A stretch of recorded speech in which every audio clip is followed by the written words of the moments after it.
Welcome to the class students. आज हम देख रहे हैं कंप्यूटर साइंस सब्जेक्ट और हम लोगों के चैप्टर का नाम है एरेज एंड स्ट्रिंग्स। तो हम लोगों ने एरेज के बारे में देखा है कि एरेज में अलग अलग प्रोग्राम भी हम लोगों ने किए, उसमें सर्चिंग और सॉर्टिंग भी किया, राइट। अब स्ट्रिंग्स क्या होती है ये आज हम लोग देखेंगे। स्ट्रिंग्स का मतलब होता है कि ग्रुप ऑफ कैरेक्टर्स, ठीक है। जैसे कि सपोज ABCD है, तो ABCD क्या है, एक A या फिर B या फिर C, ये सब कैरेक्टर्स है, सिंगल सिंगल कैरेक्टर्स है। और अगर मैं कोई ये कैरेक्टर्स को जोड़ दूं तो ये होता है स्ट्रिंग, ओके। और जैसे कि हम लोगों का नाम, आपका नाम जो है वो है स्ट्रिंग, ओके। तो इस तरीके से स्ट्रिंग्स होती है। बट C लैंग्वेज में स्ट्रिंग्स डेटा टाइप जो होता है वो नहीं होता है, ठीक है। तो उसमें C लैंग्वेज में स्ट्रिंग अगर क्रिएट करनी है तो कोई डेटा टाइप तो अवेलेबल नहीं है, लेकिन आप स्ट्रिंग स्टोर करने के लिए उसमें कैरेक्टर एरे क्रिएट कर सकते हैं, ठीक है। एरे के बारे में देखा है हम लोगों ने, तो हम लोगों ने इंटीजर एरे देखे थे।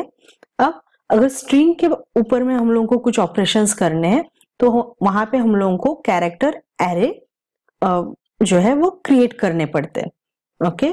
इसीलिए हम लोग C में कैरेक्टर एरे को ही स्ट्रिंग भी कह सकते हैं, ओके। और C लैंग्वेज में क्या होता है, स्ट्रिंग्स नल कैरेक्टर से टर्मिनेट होती है। नल मतलब वेकेंट, एम्प्टी, खाली जो होता है उससे टर्मिनेट होती है। और C अब स्ट्रिंग तो हो गया ये। अब स्ट्रिंग को हम लोग जैसे हर एक चीज को हम लोग इनिशियलाइज करते हैं प्रोग्राम में, हर एक वेरिएबल को, वैसे ही स्ट्रिंग को जब हम लोग इनिशियलाइज करते हैं, डिक्लेयर करते हैं, तो उसके दो तरीके होते हैं। जैसे कि ये फर्स्ट तरीका है, ओके, कैरेक्टर। यहाँ पे देखिए मैंने कैर डेटा टाइप लिया, माई एरे मतलब नाम है ये। यहाँ पे कोई भी वेरिएबल का आप XYZ कुछ भी नाम ले सकते हो। और 4 है हम लोग का साइज, जैसे हम लोग एरे में साइज क्रिएट करते हैं। और ये है कैरेक्टर्स, अलग अलग कैरेक्टर्स, जैसे BHT, ओके। तो यहाँ पे अलग अलग कैरेक्टर दिया हुआ है। अब ये एक तरीका हो गया, और एक तरीका होता है कैरेक्टर माय एरे। यहाँ पे देखिए, यहाँ पे है नल, इसको हम लोग बोलते हैं नल, मतलब यहाँ पे अभी तक मैंने कुछ मतलब साइज नहीं दिया हुआ है, लेकिन ये नल भी नहीं है क्योंकि यहाँ पे हम लोगों ने ऑलरेडी कुछ कैरेक्टर्स दिए हुए। तो सेम कैरेक्टर्स मैंने यहाँ पे भी किए। तो इस तरीके से हम लोग दो तरीके से जो है एरे को डिक्लेयर कर सकते हैं, ओके। अब इसको डिक्लेयर करने से हम लोगों का जो आउटपुट आता है वो देखिए, आउटपुट सेम ही आता है। अब यहाँ पे देखिए हम लोगों ने प्रोग्राम लिखा है, इंट मेन है और character my array F4 is equal to, हम लोगों ने आस के सब कैरेक्टर्स लिए हैं AAS, एंड यहाँ पे भी सेम किया है और यहाँ पे भी कैरेक्टर्स लिए। तो हम लोग प्रिंट करेंगे, okay, first way and second way. जैसे हम लोग इंटीजर के लिए क्या लेते हैं, %D, वैसे यहाँ पे हम लोगों ने %S लिया हुआ है क्योंकि ये कैरेक्टर एरे है। और हम लोगों ने वेरिएबल यहाँ पे लिख लिए। अब इसका जो आउटपुट है वो ऐसे ही आएगा, फर्स्ट वे में भी आस आएगा और सेकेंड वे में भी आस ही आएगा। क्यों? क्योंकि इसमें जो हम लोग डिक्लेयर किए हैं ये तरीका अलग है, लेकिन हम लोगों का जो आउटपुट है वो सेम ही आएगा, ओके। तो इस तरीके से क्या होता है, स्ट्रिंग्स हम लोग क्रिएट कर सकते हैं यूजिंग कैरेक्टर एरे, मतलब कैरेक्टर्स का एक साथ में ग्रुप। जैसे हम लोगों को पता है एरे में एक ही टाइप के डेटा, एक ही डेटा टाइप के एलिमेंट्स हम लोग स्टोर कर सकते हैं। जैसे इंटीजर एरे में हम लोग इंटीजर्स स्टोर करके इंटीजर एरे बना सकते हैं, वैसे कैरेक्टर एरे में हम लोग ओनली कैरेक्टर्स हम लोग स्टोर कर सकते हैं, ओके। अब नेक्स्ट है गेट्स एंड पुट्स फंक्शंस। अब जैसे स्ट्रिंग में बहुत सारे फंक्शंस हम लोग सीखेंगे, तो स्ट्रिंग पे कुछ भी अगर ऑपरेशन करना है तो हम लोग काफी फंक्शंस यूज करके बहुत इजीली प्रोग्रामिंग कर सकते हैं। ओके, अब ये दो फंक्शंस है, एक है gets that is character array name and puts char array name. यदि आप स्ट्रिंग यूजर से रन टाइम पर रीड करना चाहते हैं तो इसके लिए आप गेट्स फंक्शन यूज कर सकते हैं। इस फंक्शन को क्या है इसी पर्पस के लिए डिफाइन किया गया है ताकि हम लोग जो है वो वैल्यूज या एलिमेंट्स ले सके। ओके, और इसको हम लोग इस फंक्शन में क्या करते हैं, कैरेक्टर एरे जो है वो पास करते रहते हैं। तो कैरेक्टर एरे इस तरह क्रिएट रहता है, तो गेट्स के अंदर में होता है कैरेक्टर एरे का नाम। ओके, और जो भी स्ट्रिंग हम लोग पास जो करते हैं वो दिए गए कैरेक्टर एरे में स्टोर हो जाता है, ऑटोमेटिक स्टोर होता है।